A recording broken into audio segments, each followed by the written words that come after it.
මුලින්ම මේ විදිහට කොල්ලු වැට ටිකයි ඒ කියන්නේ අවශ්‍ය ප්‍රමාණයට 4 දිනකට නම් දෙමිටක් විතර ඇති. ඊට පස්සේ පොල් ටිකක් ගා ගන්න ඕනේ මේ වගේ.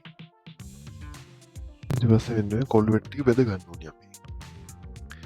ටිකක් මේ විදිහට මෙන්න ඒවා බෙද ගන්න ඕනේ. බෙදගෙන ඉවර වුණාට පස්සේ බ්ලෙන්ඩ් කර ගන්න ඕනේ මේ ටික. කුඩු කර ගන්න ඕනේ මේ ටික. මේ බ්ලෙන්ඩ් කර ගන්න ඕනේ.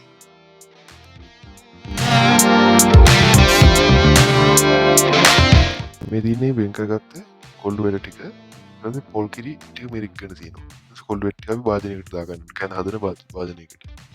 ඊට ලුණු පොට්ටක් දා ගන්නවා. ඊට වතුර ටිකක් දා ගන්නවා. වතුර ඉතින් අර 4 දිනකට සෑහෙන මම මේ හදන්නේ 4 දිනකට. 4 දිනකට හරියන්න දා ගන්නවා. අවශ්‍ය ප්‍රමාණයට දා ගන්න වතුර ටික.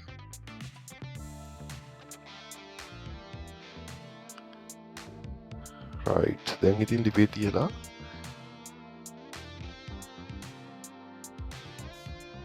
මෙන්න මේ වගේ උතුරුලේ නෝට පොඩ්ඩක් හැඳි ගන්න ඕනේ.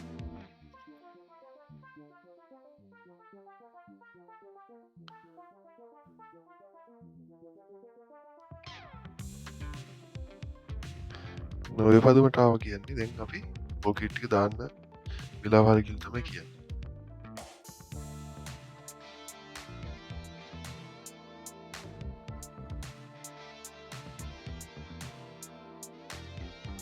හොඳට හැඳි ගා ගන්න ඕනේ පොකට් ටික දාලා හොඳට හැඳි ගා ගන්න ඕනේ. පොඩ්ඩක් හැඳි ගාලා උතුරන්න තියන්න ඕනේ ටිකක්.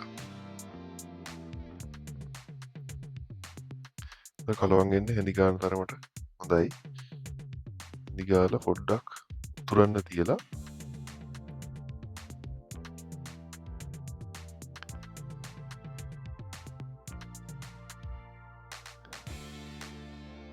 ඔන්න හදාගත්තේ කොල්ලු කැඳ එක. ගුණ රස ගුණ පිරි කොල්ලු කැඳ එකක්. මේක ඔයාලා ටෙට් සර්ච් කරලා බලන්න. කොල්ලු කියන්නේ මාර ගුණ ආහාරයක්. ඔයාලත් හදලා කමෙන්ට් කරලා යන්න.